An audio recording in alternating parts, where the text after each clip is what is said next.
Good evening, good afternoon. Welcome to the Center for LGBTQ and Gender Studies here at Pacific School of Religion in Berkeley, California. We're thrilled to have you with us for today's Lavender Lunch, the last of this school year.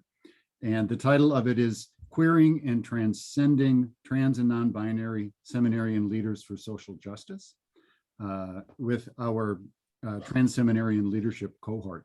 Just a little bit of housekeeping, if I might. We are recording this and also streaming it live. And so this will appear on our social media sites. We will not record or broadcast the chat, so feel free to chat away. And yes, if you are blurring your screen, we ask you not to. That causes some visual issues for some folks. And I will turn it over now to Reverend Jacob Hero Shaw. Hi, everyone. Thank you, as Bernie said, for being here. We have a workshop for you. It's a panel discussion with the Trans Seminarian Leadership Cohort. We have 4 of our students here with us this evening or afternoon, depending on where you are. And so we're just going to jump right in with some questions for them, and they will share a little bit, and we'll also have some time at the end for some discussion. So as a cohort, we have discussed that in seminary, that you need to unlearn as we learn. So I invite you to introduce yourself as you answer the question, who you are, where you are from for our cohort students, and where you're studying, and then what are some things that you've had to unlearn?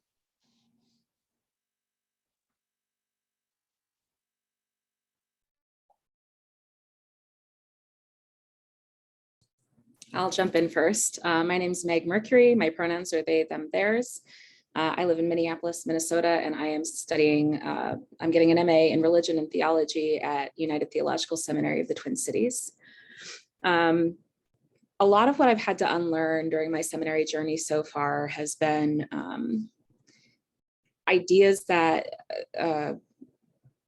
religious ideas that I had rejected because they were harmful, but I had not unlearned the idea that those were the only ideas available to me.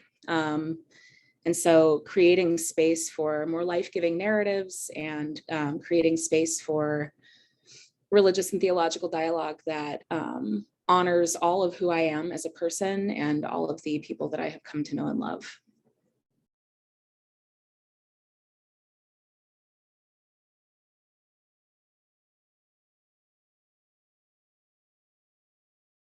All right. I can go next. My name is Averin, and my pronouns are they, them, theirs. And I'm a student at Andover Newton Seminary at Yale Divinity School. And one of the things that I've been working on unlearning is kind of just, I think before I got to seminary and even at the beginning of seminary, I had this set idea of what religious leadership, especially Christian religious leadership, looked like. And I think I've been unlearning kind of a lot of the, there's kind of, I think, like this physical ideal that I've been trying to like impose on myself, and that I thought that I had to just kind of like fit myself into a certain mold. And it's been slowly, I mean, I wish I could say, and I threw that away the first day and have been constructing my own, but it's been slowly like chipping away at this false ideal. And needing to unlearn that it's not about shaping or molding myself into someone else, but rather figuring out like what are the gifts, skills, abilities, style that I already have that I can use. Yeah. Thank you, Averin.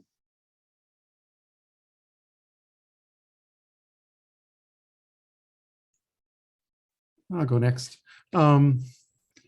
That helped me. Thank you, Averin. Averin's been very helpful throughout with the kinds of things that they bring into spaces, as have Leo and Meg and the others that aren't here. I was having a hard time thinking of what I had to unlearn, but I realized as Averin was talking What I had to unlearn is that I'm not a beginner. I had this feeling, right? I've been outside of faith for decades. I only came back less than 2 years ago. And yet here I am, I'm preaching every other week. I'm doing outreach. I'm working towards social justice in my area. And I speak purposefully and clearly in seminary to call professors to account for when they either choose silence or overlook trans and gender.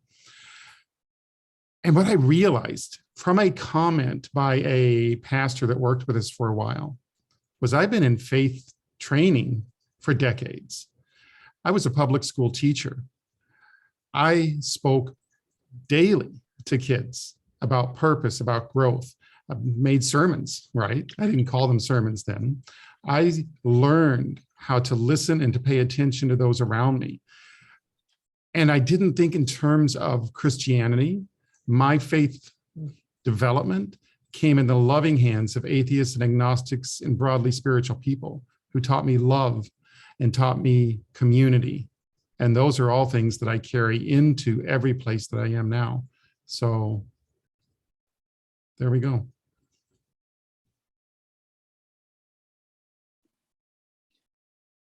And I'm Leo Sage, and my pronouns are they, them, or he, him. And I'm a student at Columbia Theological Seminary, which is in Decatur. And one of the things that I've had to unlearn being in seminary is my attachment to the idea or the notion that my lived experience does not count as a valid source of academic research or knowledge. And that was something that I felt was deeply ingrained in me from other academic experiences, but also because I am a transfer student here at Columbia from my first experience in seminary, which really focused me toward that kind of thinking and separating my body, my spirit, my experiences as a human being on this earth from certain academic sources and them being more valid than my own life. So now I'm unlearning that and really rediscovering what it means to bring my fullness to spirituality and faith, even when I am intellectually tearing it apart.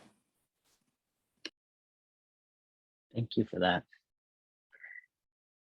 One of the things that we know with the cohort is that the cohort students are often, they all come from different seminaries, and they're often the only trans person in their learning context.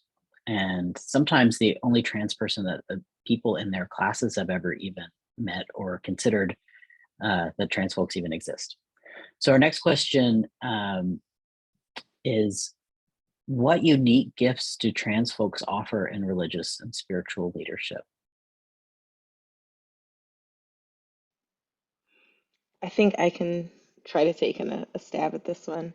Something that I've been realizing, so this past year I got to serve as like a campus minister for my seminary, and we have like daily worships that we plan and have together.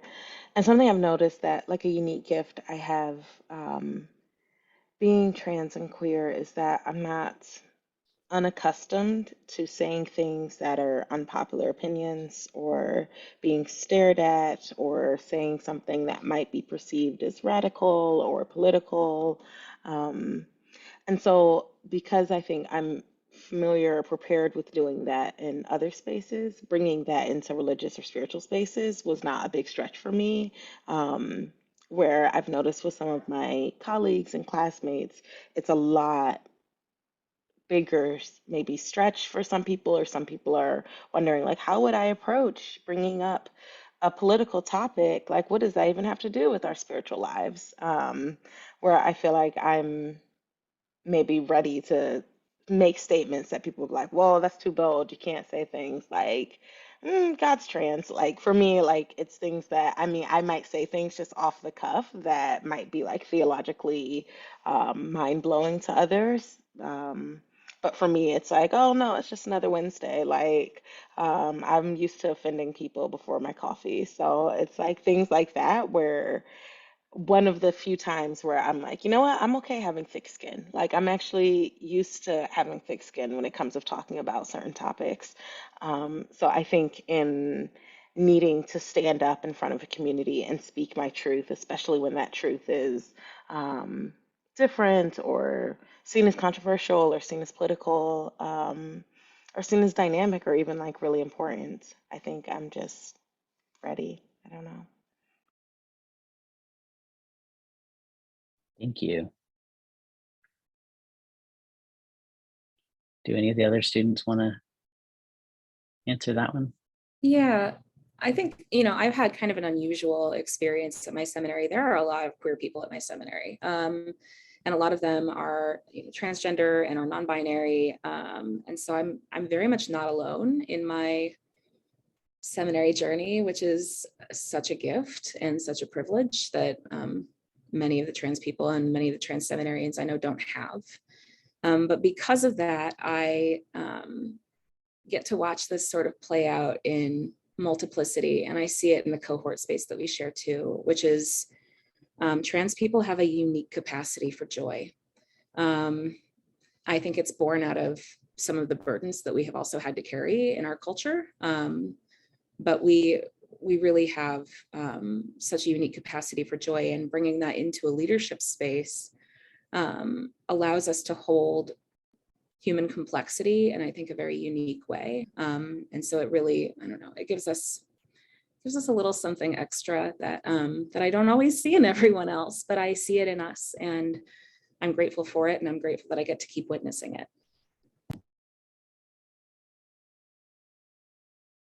Thank you. All right. We'll go ahead and move to the next one, unless Ika or Leo, did you?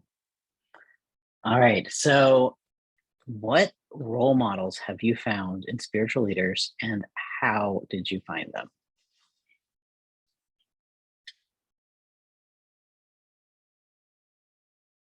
Sorry, I was trying to unmute and I just opened the chat. That's interesting to me because I'm not certain about this one, yet I'm going to answer it. I don't know that I have role models in spiritual leaders as such. Like I love Nicole Garcia, who's sitting in here, and what she's done for trans people. And I adore all the work of our elders that have opened doors for us. But when I look to leadership, I look to youth, because it's in youth that I'm seeing an openness that many of us who are older are still carrying so much pain from the fight that we had to fight. And that's not to say that youth don't have pain, but youth, I feel, have a take on the world that's powerful and loving. I mean, like, I go to Teen Vogue for some of my better political coverage that I see out there. I go to the younger trans folks to hear what they're saying and hear what they're doing, and they become the spiritual leaders in ways that I don't necessarily resonate for me.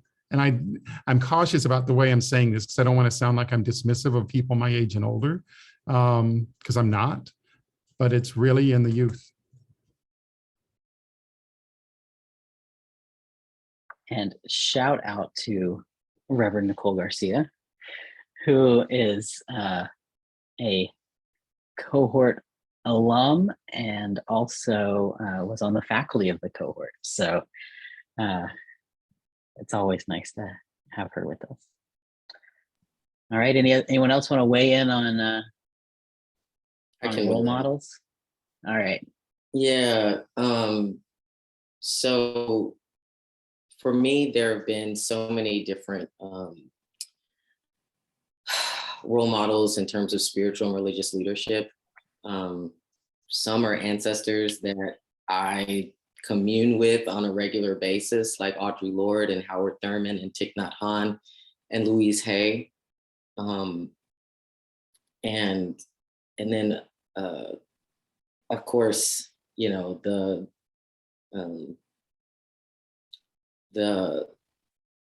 both the dynamic complexity of their life professionally, but also their gifts to the queer and trans community. Bishop Pauli Murray would be another. And then I would agree with Vika in that there are lots of young spiritual leaders, faith leaders, ministers I'm really excited about. And it's really, it never ceases to ground me and humble me when people are just, aware of the presence of someone like, Vika or Jacob or Abram or Meg or myself, like that there are trans and gender expansive folks in spiritual leadership. And so just seeing that there are more coming and that they already are here and making their space and making themselves known is inspiring to me as well. And then there's just probably my biggest resource in terms of their wealth of experience and gifts and models for leadership come from Black women. I can think of Reverend Dr. Jackie Lewis, Bishop Yvette Flunder, Mama Ruby Sales. There's Reverend Dr. Jacqueline Grant. I mean, there's so many who I think offer a very queer, inclusive, and creative and bold way of leading in ministry that is certainly helpful for me, but also bringing in those elements of nurturing and wisdom and just experience that has been, I think, really helpful as I continue to discern my call and vocation and try my best to live that out with their example. Thank you for that. All right, our next question is a two-part question. Do you have a queered spiritual practice? And could you describe how that fits into your spiritual growth?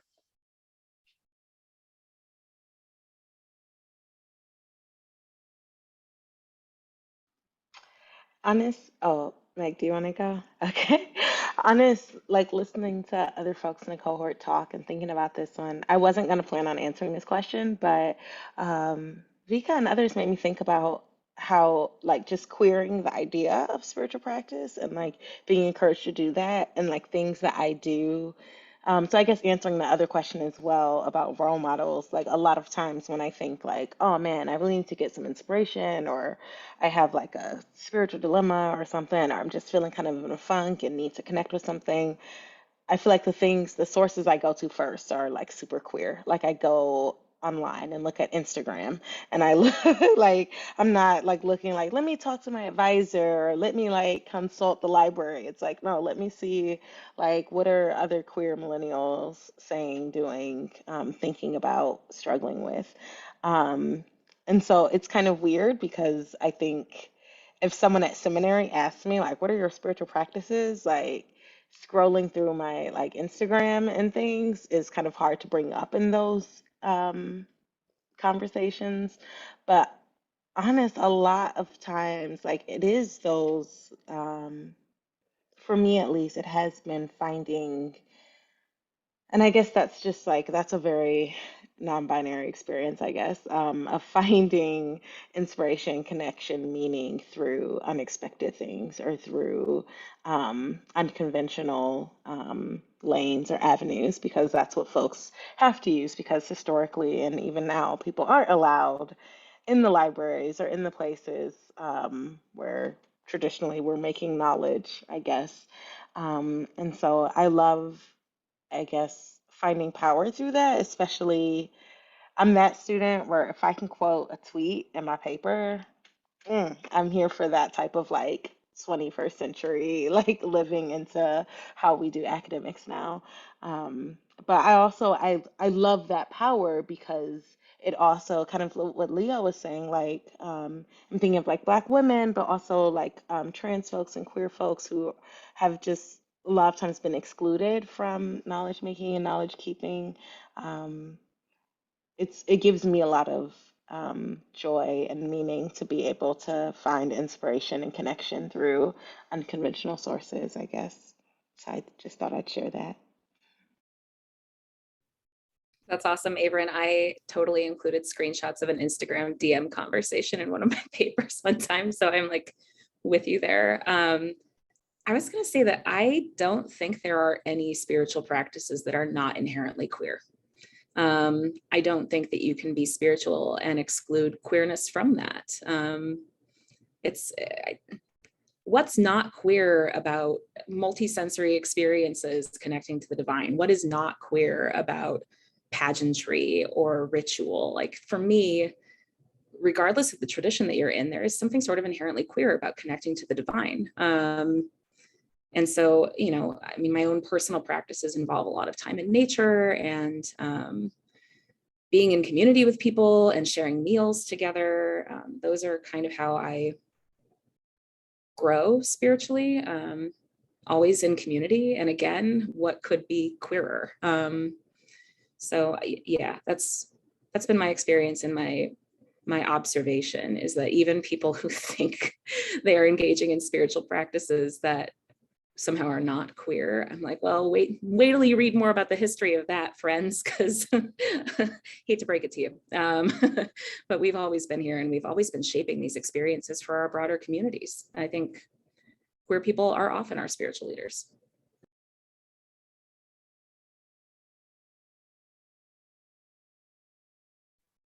Yeah, I love that, Meg. Because it is, you're so right. There's, yeah, Liz in the chat says there's a book in that. So get to it, Meg. Your first summer off since you started seminary. Go write that book. All right. Anyone else want to share about your spiritual practices? I've got one, but it ties into the next question. So if you want to All ask right. You want to. All right. I'll go for the next question. Within theological education, how do you find or create spaces of queer refuge and retreat? So first of all, I realized I never introduced myself. I'm Vika Edesteele, pronouns she, her. I go to seminary at Wartburg in Dubuque, Iowa, and live in Madison, and preach and work at St. John's Lutheran. And so how do I find or create space?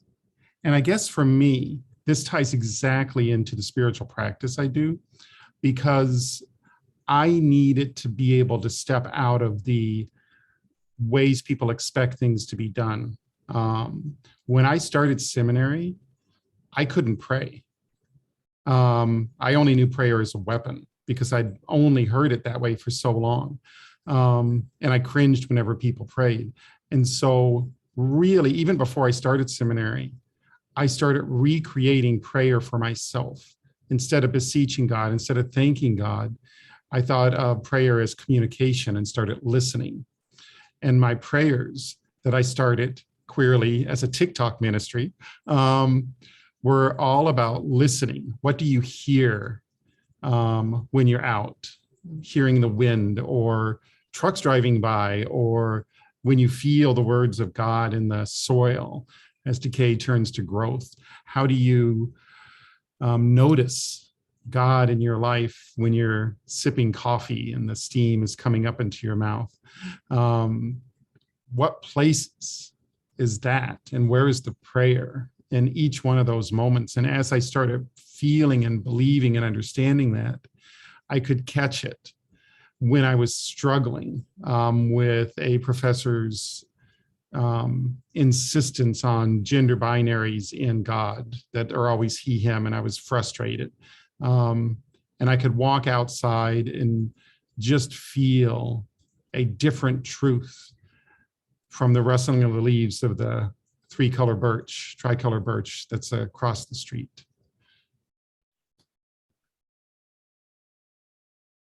Thank you.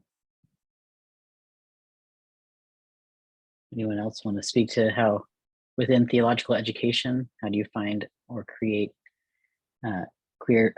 create spaces of queer refuge and retreat? I will also echo Vika again in that this, in many ways, it ties in with the previous question about spiritual practices. But for me, I have found refuge, queer refuge in seminary through just the most basic and yet important things to me, which are eating and drinking. So I've found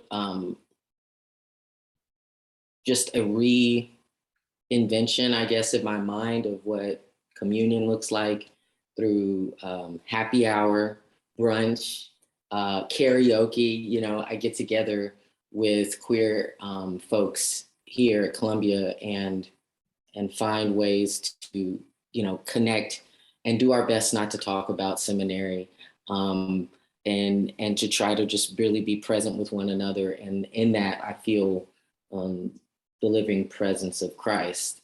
I also, though, have found really interesting and delightfully surprising queer retreat in the conversations with my classmates who are nothing like me, who are not trans, who are not queer, who are not American.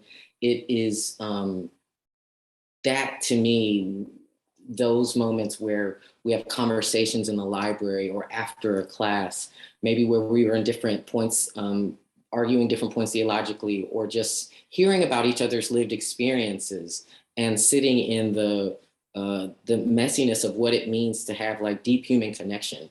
That is just as simple to me. That is queer refuge and queer retreat.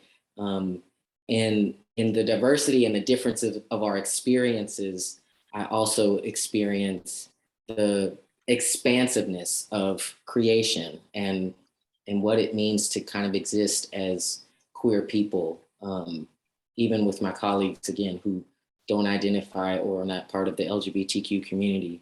And that's where I get a lot of renewal and hope for the world, because we're able to have those moments of connection, being so different. That is very renewing for me. Thank you. All right.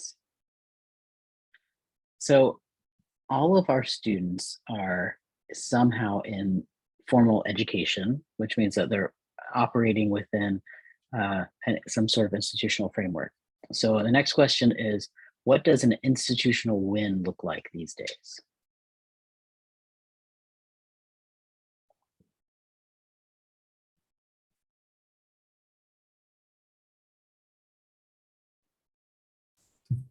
I'll jump in to be first on this one again, because this one I could not, oh, sorry.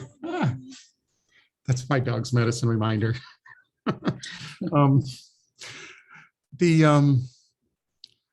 It was hard to think in terms of an institutional win. And I kept thinking in terms of professors that I've tried to speak and make clear, and they're always very nice and they're always very sweet, and then they just keep doing things the same way. And there's no change. And I'm on the DEI team, and we talk and we talk and we talk, and there's no change. But I stopped and I realized the institutional change isn't happening at those levels. It's happening with the students, and it's happening with the people I'm speaking with. The institutional change is one that's going to take place 10 years from now or 20 years from now, as those students potentially, hopefully, grow into spaces. And I think specifically, I go to Dubuque, Iowa. I'm in the ELCA. I'm white and I'm surrounded by whiteness, right? I'm surrounded by rural. I'm surrounded by small town. And that's not to say rural and small town is terrible, but there's an awful lot of rural and small town people have not been made aware what you were saying earlier. The students in my cohort, I am the trans person. There are other people, there are other queer people, but we're mostly quiet or silent because people want to get jobs, they want to become pastors. And so I live into that. I walk into a space, I'm 6'2", 165 pounds. No, I'm sorry, 265 pounds. I wish 165. I walk into a space and I'm seen, so I will be seen. And I do that in every class, and I speak in my classes. And I have these kids, right? And some of y'all are kids too, I know, that are like 20 years old, and they're hearing me. And I had, in this moment, and this will be the last piece I'll say, a young man, I won't say his name, that sat down with me one day and he said, Vika, can I just talk to you? Because I really don't get all this. And I said, I'm here, I'm a teacher. This is what I've been all my life. And we had this lovely conversation. That was the end of it, right? About being trans, what it means, etc. It must have been a month later, we were talking about ecumenical unity. The professor was talking about how great it was to have ecumenical unity. And this young man raised his hand and he said, well, but is it really ecumenical unity when some of the churches aren't allowing trans people to preach or be members? It's like, yes, it's not me saying it, it's other people saying it. That's where the institutional change, I hope, can happen. As usual, I agree with Vika 100. Things that I think about. So at my institutions, similar to Vika, I go to a predominantly white institution. Where change, I think for me, so institutional change and thinking of a win, for me, when I think of a win, it's those instances where I'm about to open my mouth to say something like, oh, the transphobia, and it comes out of someone else's, like a cis person says it instead. That's where I'm like, oh, that's a win.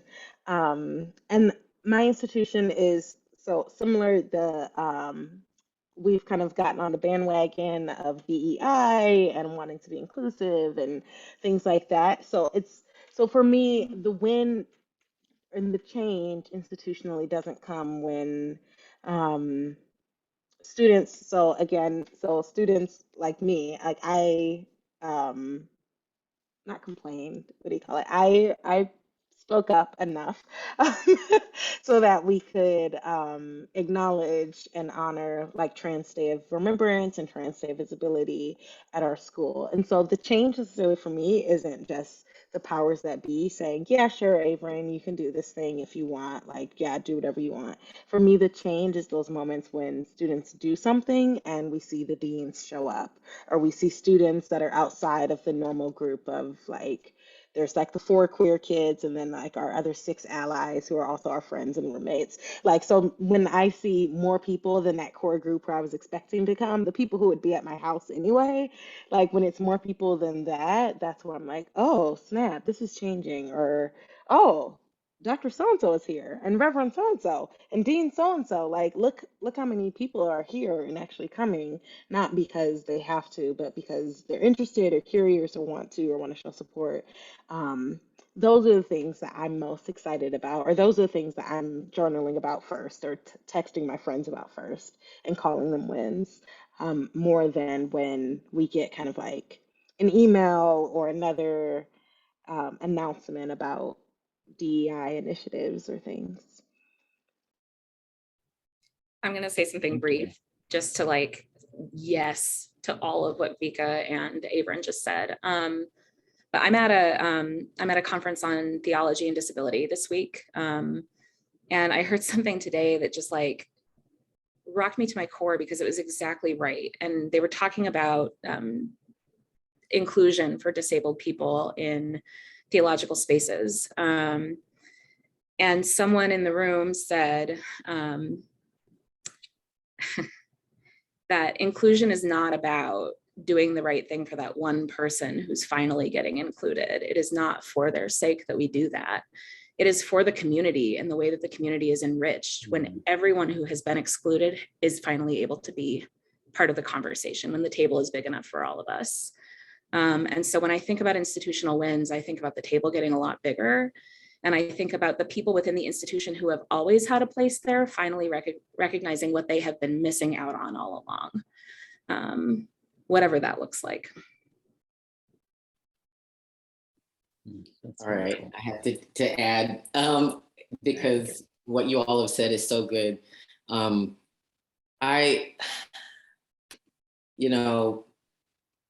For me, institutional wins or institutional change is something that positively and greatly impacts the real material conditions of people's lives. And I can say that it means something to me when I see faculty and administrators at particular events, or seeing the institution, the seminary, acknowledging, as Avon said, Trans Day of Remembrance, or in resilience. But I also,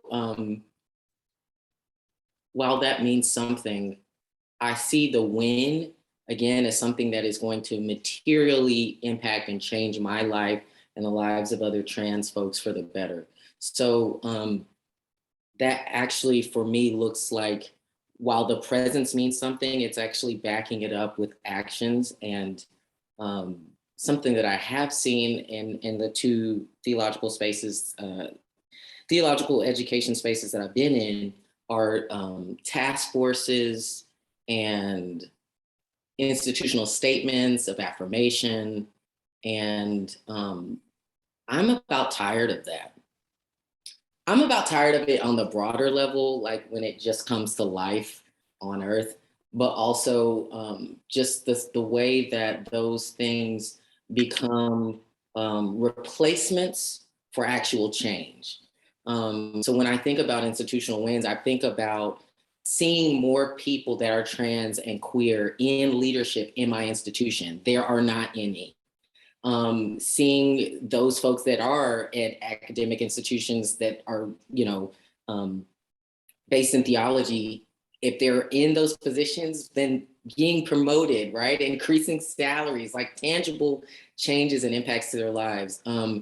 I see it as like true repentance and reparations for LGBTQ students.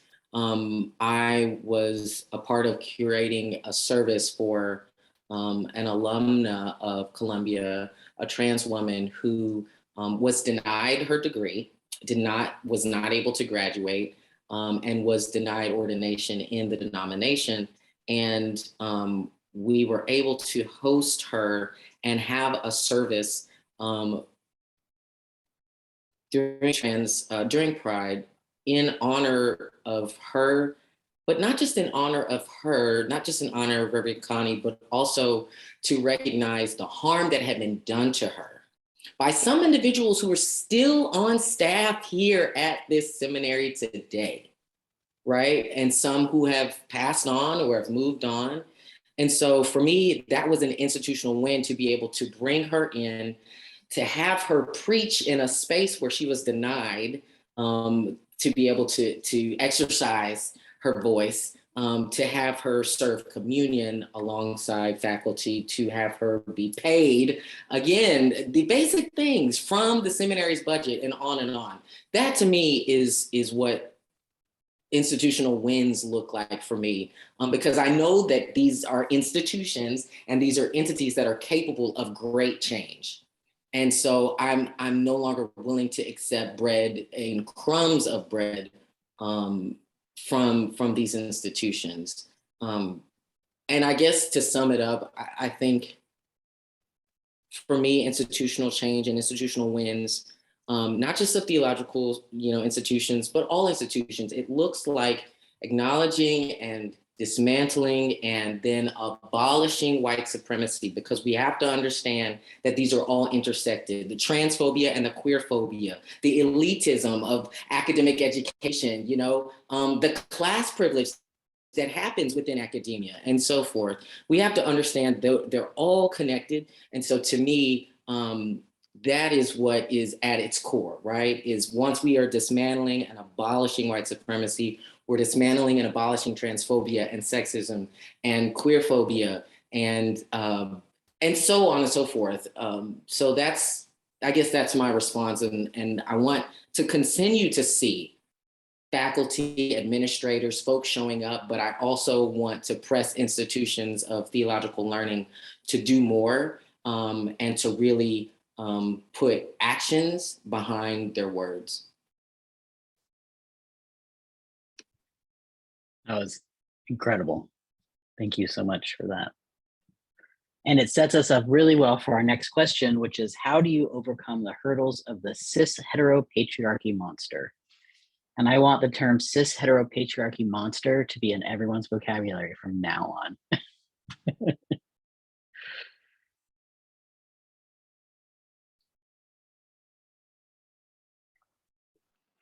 I wish I had, like, this is another one of those questions where I'm kind of embarrassed of my true answer. I wish I could say, like, yeah, when I encounter the hurdles of cis heteropatriarchy's monsters, I like just do some research or pray or something. But honestly, it's community. And it's like I text people, like, I send a silly, hey, message to Meg, and they're cool enough to message me back. Like, it's things like that I think about those days through the last semester where I just was like, did that just happen in a class? Or am I really going to school for this? Is this real? What? Um, when I feel like those hurdles are put in my path, community is the thing that I think I go to first, like without even thinking, without even um, second guessing anything. I go to, like, who's my community, who is someone or someone's that I can reach out to that's going to understand it, where I don't have to explain what's going on or explain that cis heteropatriarchy monsters are real and exist and can jump out and throw your whole day off. It's finding and knowing that I have some folks that get it and that will be in my corner. And so for me, it's people is my number one resource, probably first. And then I think I would say the good seminarian answers of prayer and journaling and all those responsibilities.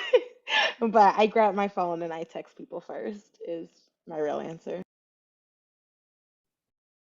Big same from me. Community is it.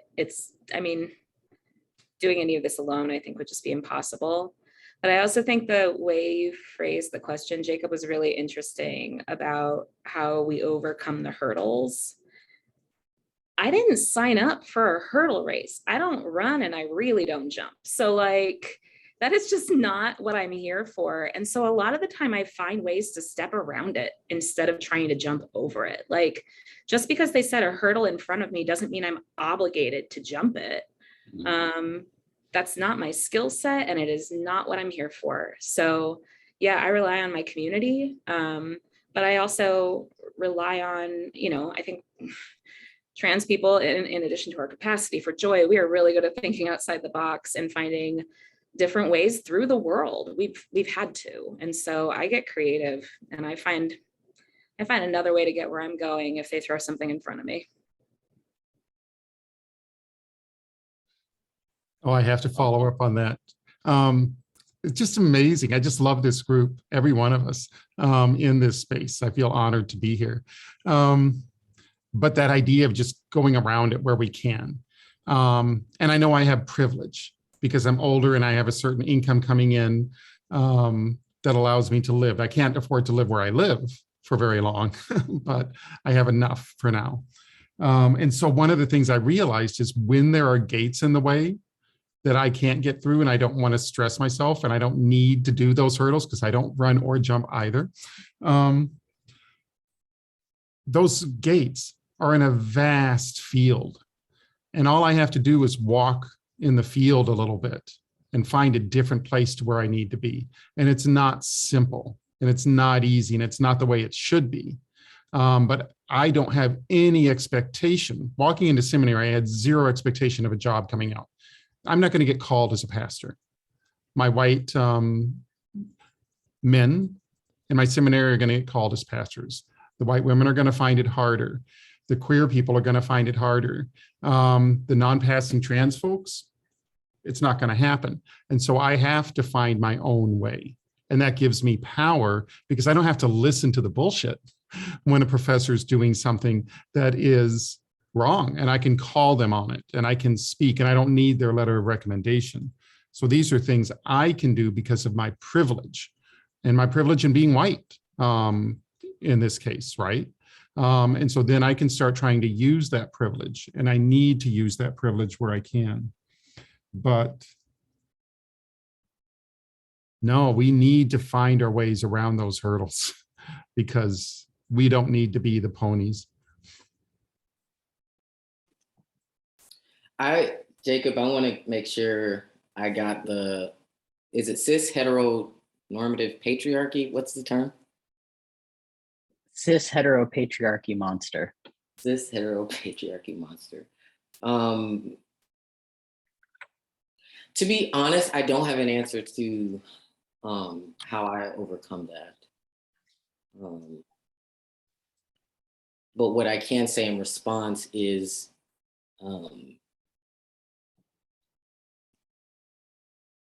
that I have to look at, in overcoming any hurdle that is rooted and grounded in patriarchy and white supremacy and cis heteronormativity, I have to look at myself.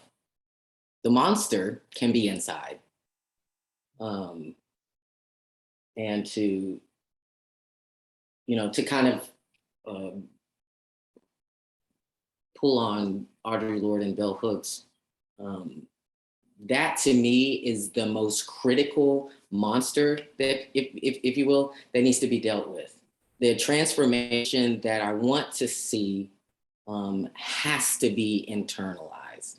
My relationship to myself and my body and my psyche and my spirit, my relationship to my partner and my family and my friends, the people closest to me who are the hardest to love sometimes. Those relationships and this inter relationship, as well as with fellow queer folks and community, are the ones that I think I have to be the most careful of not causing to destruct and I don't say that to demonize myself or those relationships. I say that because I think that for me, it's really important that I take that critical lens and turn it inward to see how am I constantly measuring up against that monster so that I don't become or replicate the monster that I'm trying to avoid, right? That hurdle that I'm trying to get over. So I think that is what's most important. And what's really at stake for me is to not perpetuate the cis heteropatriarchy that can be buried within myself, because I exist in a cis heteropatriarchy society that wants me to continue to fall for that trap. And how do I overcome that? And then, yeah, so then there is a lot of deep spiritual work that has to happen. Me and Jesus have to wrestle it out, because sometimes I look at the text and I see a cis heteropatriarchal Jesus. So we have to duke it out sometimes. And I find that in that wrestling, both with my faith and spirituality and with myself, that I'm elevated just a little bit more. And then I can go on, as my grandmother would say, one more day to see what the end's gonna be. I can push one more day and perhaps I've overcome the monster, not just the monster out there, but the one that's within. Yeah, absolutely. All right, we've got a couple more questions and then we'll open it up if anyone else has questions. What strategies have you found for resisting tokenization?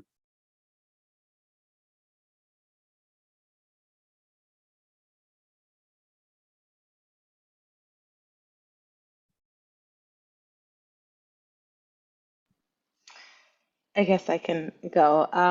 Saying no has been really freeing. I also will own I'm into my 30s now, and being in your 30s, like I did not know. No one tells you that that's so freeing to just say no to people, and that I'm just allowed to. So I feel like at this state in my life, I refuse. Like if I'm going to be their first queer friend or their first they them friend, um, I have the ability to kind of interrogate that and say, mm-mm, no, come back to me after you've like kind of like done some research, learned some things, like when we can actually like build a friendship that's like based on some real stuff and not just on this weird, you just trying to collect me thing.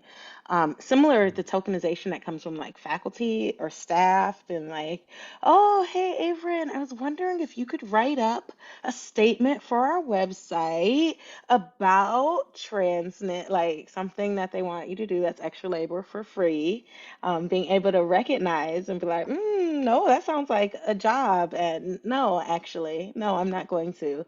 And so I started by saying this is something in my 30s that's new because I know 20 years ago, or 20 years, well, 20 years ago, yeah, but also 10 years ago, I wasn't in a place to say no, and felt like the best way to be was to say yes and to be like, of course, you want to become everyone's token and everyone's one lovable, understandable, happy, awesome queer friend.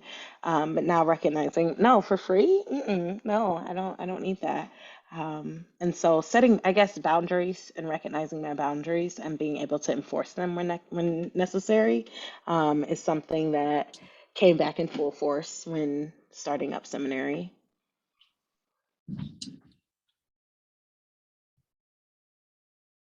All right, anybody else? In a way, were you going to go, Meg? I can. Okay. I love that. And I've taken a somewhat different route. I got kind of lucky in a way, or maybe unlucky. Before I was ever a student, I was asked to join the DEI team. I'd spoken to the president of the seminary about some of the anti-racism work that I had been part of. That wasn't much, honestly, but it's more than others, I guess. And so she asked me to be on the DEI team. It wasn't because of my anti-racism work. It's because I'm a transgender woman, an open and out, obviously transgender woman on the team. But that team has specifically and purposefully sought inclusion of voices, right? So there is the token Asian person, there's the token Black person, there's the token Hispanic person. But when you have enough token people, we become the voice. And it really told at one point where I adore the president of our seminary in so many ways.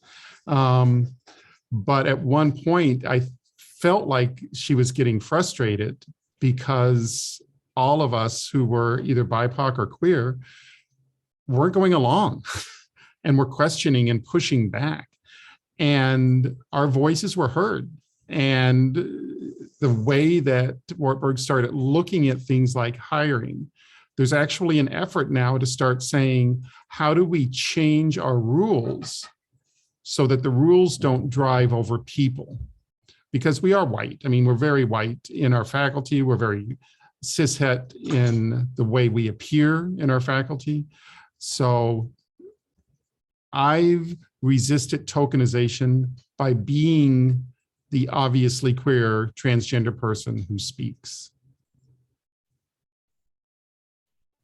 I love that. I love that, Mika. I think for me, this often comes about because I'm the only person someone in authority can think of who has my identities, which is shitty. But because they are at least seeking my opinion or my presence out, I've been trying to use those opportunities to go, oh gosh, I'm real busy right now, but you know who you should talk to? And then I name like 5 more people. And I usually try to say, why don't you talk to all of them? Because they can give you, a more diverse perspective than just my individual lived experience. So in a weird way, the tokenization sucks, but it also is an opportunity to like hold the door open for more people. And that's what I try to do with it.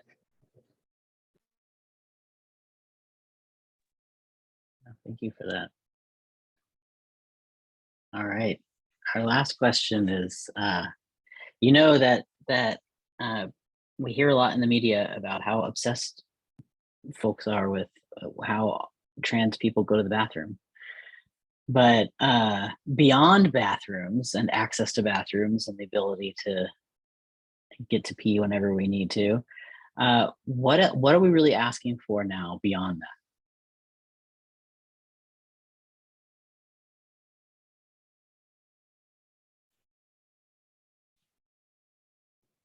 My ask is pretty simple. I would really like trans people to not be murdered anymore. The bathroom thing sucks. The accessibility sucks. Inclusion and being heard and all of those issues, all the crappy like sports bans and stuff, all of it sucks. But I'd really like to just start with the basic of not having my trans siblings murdered. That's what I'm asking for. I'm asking for jobs. Like trans people have bills too. And I'm asking for a future or a world where trans students, like when Vico was saying, like knowing, like we should be in seminary, like, oh, we know we got jobs. Like we know we're gonna get paid after this. Like you can be out as you want to be and jobs will be lined up. Like people need to pay us. Like y'all heard like the brilliance coming from these folks. Like it's like, yes, like pay these folks. And so I want to normalize or see normalized recognizing that there's a wealth of resources within trans folks and trans stories and trans lives, but that in order to access those resources or in order to keep those resources going, we also need resources thrown back at us. And so kind of the understanding of like, are you making opportunities for folks at the expense of them, or are you actually making expenses like available so that people can have opportunities?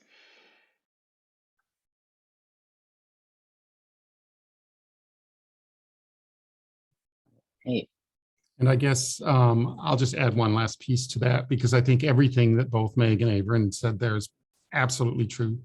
And I think the ask I have is for the cishet folks, but even other queer who aren't trans, to give up the habit of silence, this just passiveness, even in the face of hate. And I call my seminary's chapel on this, that they haven't, in the face of these laws, undergirded by words of faith, right? Words of faith twisted into weapons, into hate.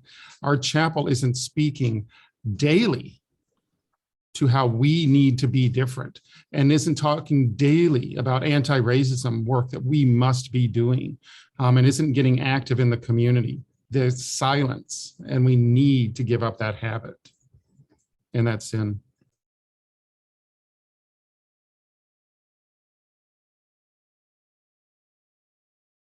we are running low on time. I have to do, if there's burning questions that you are holding on to that you want to ask, I'll give you a second to do that. But first, I have to give a shameless plug because we are accepting applications for the next cohort. So if you are a seminary student and non-binary, trans, gender non-conforming, however you self-identify in that way, here is the link. We just extended the deadline for applications to July 1st. So I hope that you will tell all your friends and anyone you know who wants to be part of a brilliant group like the folks you just heard. And I also want to just give a little shout out to Ezra, who's one of our current faculty members along with me. And it has been here with us this evening. And he says, hey, in the chat. Oh, and there's a question in the chat from Liz. What surprised you most in seminary?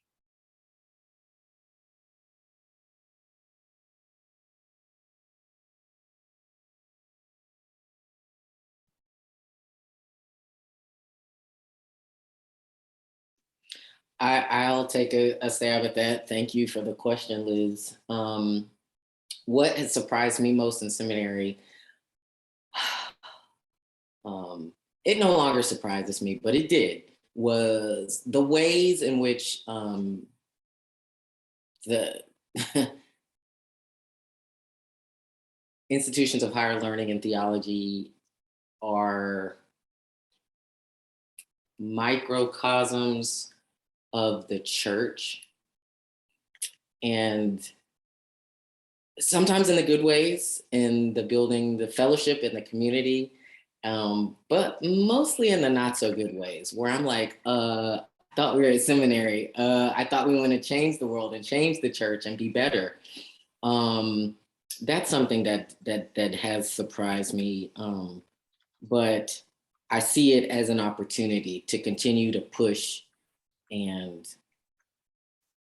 invite the institutions themselves to do better. I mean, I think that there are just certain habits from my experience of the Big C church that just need to die.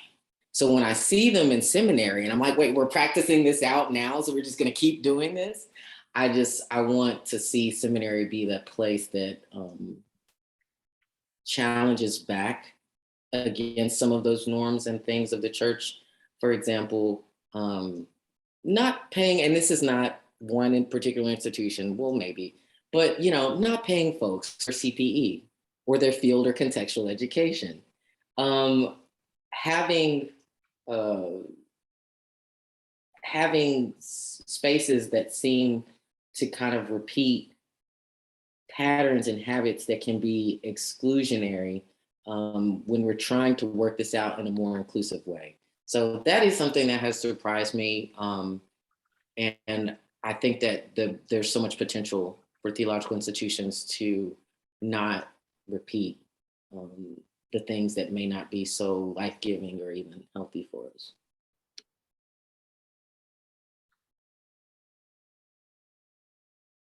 We have one more, well, it's a two-parter question, and then I think we'll close. Linz says, 2 questions on their heart as someone discerning a path of spiritual leadership. What do you wish that you had known when considering seminary programs? And beyond brick and mortar churches or chaplaincy, where do you see ministry taking place in your future, especially if trans folks need to create their own spaces and jobs?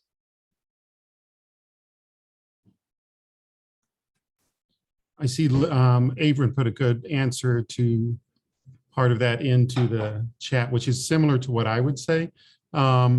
Because I don't see a future for me in a congregational church, although I'm in one now, which is my surprise.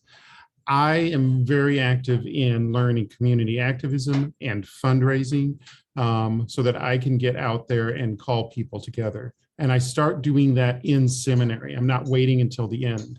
So I'm starting queer affirming spaces within my synod with the blessing of my bishop, which has been fascinating to me. I'm looking at queer affirming spaces in my city, because even though I live in a progressive city, still got lots of problems with being queer affirming and the racism that just sinks into institutions. So you create your own path, you follow your own goals to what matters to you, at least for me.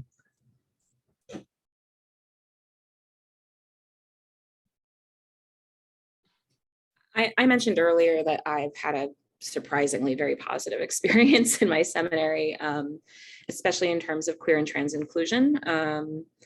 So I think what I wish I had known before coming in was how true that was going to be. I think we get a lot of promises made to us in the admissions process about how progressive spaces are or how inclusive they're supposed to be. And then a lot of people get there and they aren't.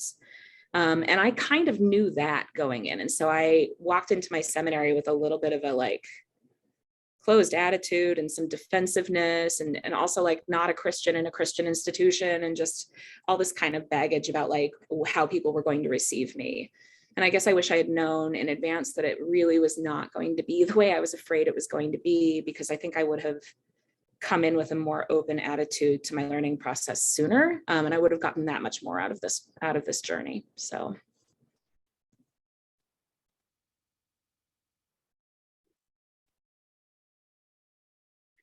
Well, thank you all. Thank you to the cohort students for your brilliance as always, and your openness and sharing your journey. It's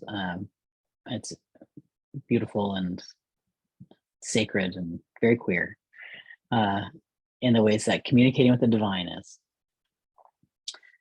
Our cohort students are going to hang back, so we'll stay online, but we'll stop the recording. And I just want to say thank you to everybody who came to this presentation. And if you would like more information about the cohort or other programs at CLGS, you can reach out to us. I don't know, Bernie, if you want to drop anything in the chat for that. Oh, there we go. There's the CLGS website, clgs.org. And